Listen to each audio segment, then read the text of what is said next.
நான் முன்னாடியே சொன்னேன், ஆண்டவருக்கு இருக்கக்கூடிய ஒரே ஒரு திட்டம் தான் இந்த பிளான் ஏ. அந்த பிளான் பியே கிடையாது. When man rules God overrules. ஒரு மனுஷன் வந்து எதாவது அழிக்கணும்னு பார்க்கும் பொழுது அவனுக்கு மேலாக போய் ஆண்டவர் வந்து அதையை வந்து முழுவதுமாக தன்னுடைய இஷ்டத்துக்கு நேராக வழி நடத்த நான் பார்க்கலாம். நான் ஒரு டெய்ஸம் சொன்னேன். அதுனா என்ன அர்த்தம்? உங்களுக்கு வாட்ச் இருக்குது, அதை உருவாக்கினர் வந்து உங்களோடு கூட இருக்கணும்னு அவசியம் இல்லை. அது அதுவாக ஓடிட்டு இருக்கும். கர்த்தரால் முடியாதவைகள் ஒன்றுமல்ல. ஆனால் அதே சமயம் வந்து இந்த வேதாகமம் சயின்ஸுக்கு விரோதமானதும் கிடையாது. பலதார மனம் வந்ததனுடைய அடிப்படையே என்ன? வீழ்ந்து போனதனுடைய நிகழ்வு.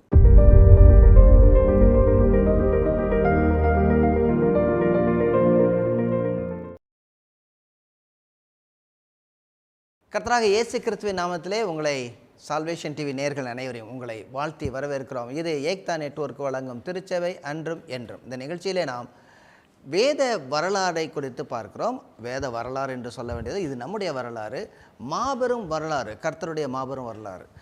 வேதாகமத்தை முழுவதுமாக இந்த மாபெரும் வரலாறிலே எப்படி அவர் கொண்டு செல்கிறார், எங்கே யாரை எடுத்து பயன்படுத்துகிறார், எந்தெந்த நிகழ்வுகளெல்லாம் ஆண்டவர் தன்னுடைய சித்தத்தை நிறைவேற்றும்படியாக கொண்டு வருகிறார். நான் முன்னாடியே சொன்னேன், ஆண்டவருக்கு இருக்கக்கூடிய ஒரே ஒரு திட்டம் தான் இந்த பிளான் ஏ. அந்த பிளான் பியே கிடையாது. ஒருத்தங்க சொல்லும்போது எங்களுடைய ஒரு ரிலேட்டிவ் ஒருத்தங்க தான், நம்முடைய பிளான் பி என்னென்னா பிளான் ஏஏ செய்கிறது தான் அப்படின்னாரு. There is no plan B, எல்லாமே பிளான் ஏ தான். ஒரே ஒரு விதத்தில் எல்லாமே ஒட்டு மொத்தமாக வச்சார். அதை நீங்கள் பார்த்தீங்கன்னா ரொம்ப அழகாக நேர்த்தியாக ஆண்டவர் செய்ததை நான் பார்க்க முடியும். ஒருவேளை யாராவது ஒருத்தர் தவறுற மாதிரி நம்ம செஞ்சால் கூட நம்ம பார்க்கலாம், ஏன் இவர் தவறுறாரு, எதுக்காக தவறார். அதை ஆண்டவர் என்ன சார், இது when man rules God over rules.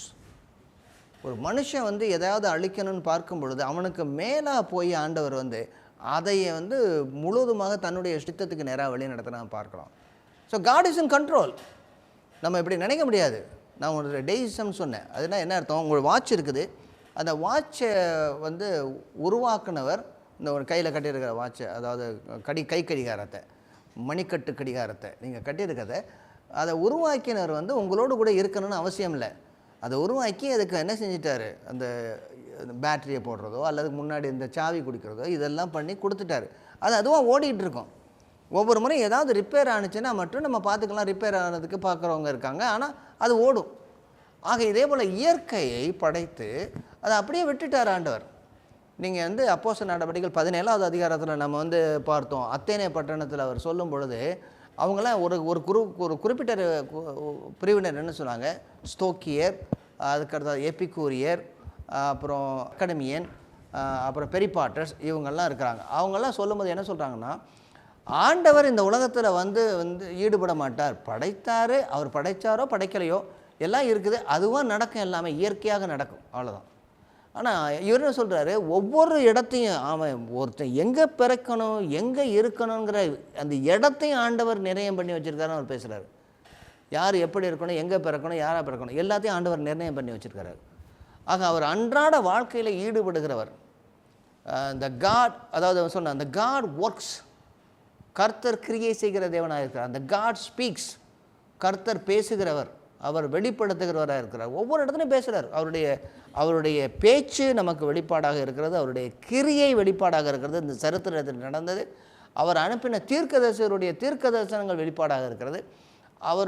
அவரை குறித்து நாம் வேதாகமத்தில் நான் பார்க்கும் பொழுது அவருடைய பாடல்கள், அதாவது அவருடைய ஆராதனைகள் வெளிப்பாடாக இருக்கிறது. இயேசு கிறிஸ்து வெளிப்பாடாக இருக்கிறார். பங்கு பங்காக வெளிப்பட்டவர் இயேசு கிறிஸ்துவின் மூலமாக, அவருடைய திருச்சபையின் மூலமாக இப்போடைய வெளிப்பாடு விழுந்து கொடுக்கிறார். ஏன்னா இன்னொரு சொல்லுவாங்க, இந்த என்ன சொல் ப்ராக்ரஸிவ் ரெவலேஷன்பாங்க. ப்ராக்ரஸிவ் ரெவலேஷன்னா இந்த 66 புத்தகத்துக்கு மேலே ஏதாவது சொன்னீங்கன்னா அது வந்து ப்ராக்ரஸிவ் கிடையாது. அது வந்து என்ன சொல்கிறது, பொலிட்டிசைஸ்டு அல்லது வந்து வேதாகமத்தை புரட்டக்கூடிய ரெவலேஷன் இப்போது சொல்கிறது. நான் அந்த ரெவலேஷன், ப்ராக்ரஸிவ் ரெவலேஷன் 66 புத்தகத்தோடு முடிஞ்சு போச்சு. அதுக்கு மேலே உள்ளதெல்லாம் அதனுடைய அர்த்தத்தை எடுத்து புரிந்து கொள்வதே தவிர இன்னொரு புதுசாக ஒன்று வர்றது கிடையாது. சிலர்லாம் சொல்கிறாங்க, என்ன சொல்கிறாரு, ஒருத்தர்லாம் புத்தகத்தை வேதாகமத்தை எடுக்க மாட்டார், பெரிய பிரசங்கர், உலகத்தில் ஒரு பெரிய பிரசங்கர். அவர் என்ன சொல்கிறாரு, எனக்கு இதை விட மேலானவைகள் இருக்கிறதுனால நான் இதை எடுத்து பேசணும்னு அவசியம் கிடையாதுங்கிறாரு. இதை விட எனக்கு இன்னைக்கு சுட சுட எனக்கு செய்திகள் இருக்குது. What the Holy Spirit is talking to me this morning in my ears அப்படிங்கிறாரு. அப்படின்னா அந்த ஹோலி ஸ்பிரிட் இங்கே பேசியிருக்கணும், அந்த பரிசுத்த ஆவியானவர் இங்கே பேசியிருக்கணும். வேதாகமத்தினுடைய அடிப்படையில் தான் இருக்கும். அதாவது தீர்க்க தரிசனங்களை அற்பமாக எண்ணக்கூடாது, அதே சமயத்தில் பேசக்கூடியவர்களை நிதானித்து பகுத்து பார்க்க வேண்டும். வேதத்தின் அடிப்படையில் கர்த்தர் இப்படி அடிப்படையாக படிப்படியாக சொல்லியிருக்காரு. இப்போ நம்ம என்ன பார்த்துட்டு வர்றோம், ஆதி ஆகமத்தில் 1வது அதிகாரத்தின் மேலே 11வது அதிகாரம் வந்து இது வரலாறு, 10 வரலாறு நம்ம பார்த்துட்டு வந்தோம். அதுலேயும் குறிப்பாக நம்ம என்ன பார்க்குறோம், முதல்ல வந்து 1 முதல் 2 அதிகாரங்களை பார்க்குறோம். ஏன் சிருஷ்டிப்பு இவ்வளவு அவசியமானது என்று சொல்லி நம்ம பார்த்துட்டு வர்றோம். சிருஷ்டிப்பில் முக்கியமாக வந்து எல்லாவற்றையும் படைத்தவர் ஆண்டவரே படைத்தது, கையை அவரே வச்சு எல்லாத்தையும் அவர் சொல்ல படைத்தது. ஆனால் அவர் கையை எடுத்து படைத்தது மனுஷன். அவனுக்கு வந்து தன்னுடைய சாயலை கொடுக்குறார். அவனுக்கு சாயலை மட்டுமல்ல, அவனோடு கூட இருக்கக்கூடிய கிருபையும் தர்றாரு. அவனுக்கு கட்டளைகளை கொடுக்குறார், அறிந்து கொள்ளக்கூடிய அறிவை கொடுக்குறார். அப்புறம் இந்த உலகத்தை எல்லாம் ஆண்டு கொள்ளும்படியாகவும் அவனை உக்ரானத்துவத்திற்காகவும் படைக்கிறார். God want to use everything, not to misuse anything, abuse or misuse. ஆனால் இந்த நாட்களில் உள்ள பிரச்சனைகள்லாம் நாம் பார்க்கும் பொழுது 3வது அதிகாரத்துக்குள்ள பின்பகுதியில் உள்ள பகுதியில் வருது. இதை வந்து இந்த நாட்கள் என்பதை குறித்து நம்ம வந்து பார்க்க வேண்டிய இப்போதைக்கு நான் போகலை. 1ஆம் நாள், 2ஆம் நாள், 3ஆம் நாள் அப்படின்னு சொல்லி நாட்கள், அதனால் 24 மணி நேரமாக அது, அல்லது கர்த்தருக்கு ஒரு நாள் ஒரு 1000 வருஷம் போல் இருக்குமா, அது மாதிரியா? ஆனால் என்ன சொல்லணும்னு இந்த நாட்கள் என்று சொல்லும்போது நான் பார்க்கும்பொழுது என்ன சொல்லணும்னா, படைக்கப்பட்ட நாட்கள், படைக்கப்பட்ட அக்கவுண்ட். ஒரு நாள் ராஜா இருந்தாராம் அப்படின்னு நம்ம ஆரம்பிப்பாங்களே, கதைகள் சொல்லுவாங்க. நம்ம அந்த மாதிரியான ஒரு நாள் அப்படின்னு நம்ம எடுக்க முடியாது. என்ன சொல்கிறது, படைக்கப்பட்ட போது, அவர் படைக்கப்பட்ட நாளிலே, அந்த நாளிலே அப்படின்னு எடுக்கணும். ஏன்னா ஒரு படைப்புக்கும் அடுத்த படைப்புக்கும் எத்தனையோ வருஷங்கள், மில்லியன்ஸ் ஆஃப் இயர்ஸ்ன்னு சொல்கிறாங்க. அதாவது கல் படைக்கப்பட்டதுலேருந்து எப்படி அது மண் ஆணுச்சுங்கிறத பார்க்கும்போதும், மனிதன் வந்து வேட்டையாடி சாப்பிடுகிறவன் எப்படி விவசாயம் பண்ண ஆரம்பித்தாங்க பார்க்கும்போதும், எப்படி உங்கள் ஹிஸ்ட்ரியிலாம் நீங்கள் படிப்பீங்க, எப்படி இந்த கல்கரை எடுத்து அவங்க வந்து ஆயுதங்களாக்கினாங்க, அப்புறம் இரும்புகளை கொண்டு ஆயுதங்களாக்கினாங்க, அடுத்தது வெண்கலங்களை எப்படி படைத்தாங்க. இதெல்லாம் வந்து ஒரு பெரிய ரெவலேஷன் ஒன்றா வருது. இந்த மாதிரி நம்ம இதுக்கு நம்ம போகலை. ஆனால் என்ன நம்ம பார்க்குறோம், ஒரு 3 நாட்கள் ஆண்டவர் என்ன செய்கிறாரு, இடத்தை படைக்கிறாரு. அடுத்த 3 அக்கௌண்ட், அதுக்கு அடுத்தது 3 என்ன பார்க்குறோம், அந்த இடத்தை வந்து நிரப்புறதை பார்க்குறோம். வானத்தையும் பூமியையும் படைக்கிறாரு, அப்புறம் வந்து வெளிச்சத்தை படைக்கிறாரு, அதுக்கப்புறம் சுடர்கள் வருகிறது. ஆகாய விரிவு கீழே, தண்ணீர் மேலே வரும் பொழுது கீழே என்ன செய்கிறது, மீனினங்கள் பறவை இனங்கள் படைக்கப்படுகின்றன. அதுக்கு அடுத்ததாக வெட்டாந்தரையை படைக்கும் பொழுது ஆண்டவர் என்ன செய்கிறாருன்னா, விலங்குகள், பிராணிகள், அது கடைசியாக மனிதனை படைக்கிறாரு. முதல்ல வந்து இடத்தை ஆயத்தை பண்ணுறாரு, அதுக்கு அடுத்ததாக அதை வந்து நிரப்புறாரு. அதை நம்ம பார்க்குறோம். தாவர இனங்கள், அப்புறம் உணவுக்காக மனிதன் ஆண் பெண் என்று படைக்கிறார், விலங்குகள் என்பது. நீங்கள் வந்து ரொம்ப அழகாக உங்களுடைய சபைகளில் சொல்லலாம், எளிதாக புரிந்து கொள்வதற்காக. மறுபடியும் இந்த 1ஆம் நாள், 2ஆம் நாள் திரும்ப அது ஒரு பெரிய இந்த இதுக்குள்ளே நான் போகல. ஆனால் கர்த்தர் படைத்தார், ஒரு நாளிலே படைத்தார் அப்படின்னு சொல்லி நம்ம முடிச்சிடலாம். ஏன்னா மற்றபடி நான் அதில் வந்து கண்டிப்பாக ஒரு நாளுங்கிற 24 மணி நேரமாக படைக்கப்பட்ட நாளிலேன்னு சொல்கிறது நான் கொண்டு வரலை. ஏன்னா அறிவியலுடைய இதையும் நம்ம பார்க்கணும், அது வேதாகமம் எழுதப்பட்டவனுடைய முறைமையும் பார்க்கணும், அது எந்த இலக்கிய நடையில் எழுதப்பட்டிருக்கிறதுன்னு சொல்லி அதையும் நம்ம பார்க்கணும். ஆதியாகமம் எழுதப்பட்ட இலக்கிய நடைகள்லாம் வந்து கவிதைகளாக எழுதப்பட்டிருக்கிறது, கவிதையினுடைய நடையில் எழுதப்பட்டிருக்கிறது. ஆனால் அது பொய் கிடையாது. கவிதையினுடைய நடையில் எழுதப்பட்டதெல்லாம் முக்கியமாக எழுதப்பட்டவைகள். டேஸ்ன்னு பார்க்குறத விட அது ஸ்டெப்ஸ்ன்னு பார்க்குறது. ஆமாம், ஸ்டெப்ஸ், அதாவது முறைமைகள். அவர் முதலாவதாக படைக்கப்பட்ட போது, 2ஆவதாக படைக்கப்பட்ட போது, படைத்த போது அப்படின்னு சொல்லி நம்ம எடுக்கிறது சரியானது. நிறைய பேர் சொல்லுவாங்க அந்த 24 மணி நேரம்னு இல்லாண்டி நான் ஆண்டவர் சொன்னது அந்த படைக்கப்பட்ட நாளிலேன்னு சொல்லி 1ஆம் நாளிலே 7ஆம் நாள் அப்படின்னு சொல்லி வரதெல்லாம் கொண்டு வருவாங்க. அது அந்த ஈவினிங் அண்ட் மார்னிங் அப்படின்ற வார்த்தை வரனால தான் அந்த ஒரு கன்ஃபியூஷன் இருக்குன்னு நான் நினைக்கிறேன். அவர் இரவும் பகலுமாகி அது 24 மணி நேரம் அப்படின்னு எடுக்கிறாங்க. was the first day, was the second day அப்படின்னு வருது. கர்த்தரால், அதாவது ஒன்று நம்ம கர்த்தரால் முடியாதவைகள் ஒன்றுமல்ல. ஆனால் அதே சமயம் வந்து இந்த வேதாகமம் சயின்ஸுக்கு விரோதமானதும் கிடையாது, சயின்ஸுகளோட கூட வருது, முழுவதுமாக கூட வருகிறது. அடுத்ததாக நம்ம பார்க்க வேணும்னா மனுஷனுடைய சிருஷ்டிப்பினுடைய இதை பார்க்கணும், எப்படி சிருஷ்டிக்கப்பட்டார். நீங்கள் நல்லா கவனிச்சிங்கன்னா ஒழுங்கு இல்லாததிலிருந்து ஒழுங்குபடுத்துகிறார் ஆண்டவர் இல்லையா, சிருஷ்டிப்பு நாட்களில். அடுத்த ஒன்றுமை இல்லாமையிலிருந்து பெருக்கமாகிறது. ஆமாம், அதுக்கு அடுத்தது சிருஷ்டிப்புவில் வந்து எல்லாமே நல்லதுன்னு தான் பார்க்குறோம். இதெல்லாம் சிருஷ்டிக்கப்பட்ட 1, 2 அதிகாரங்களில். அதுக்கு அடுத்ததாக மனிதனுடைய படைப்பு மிகவும் நல்லது.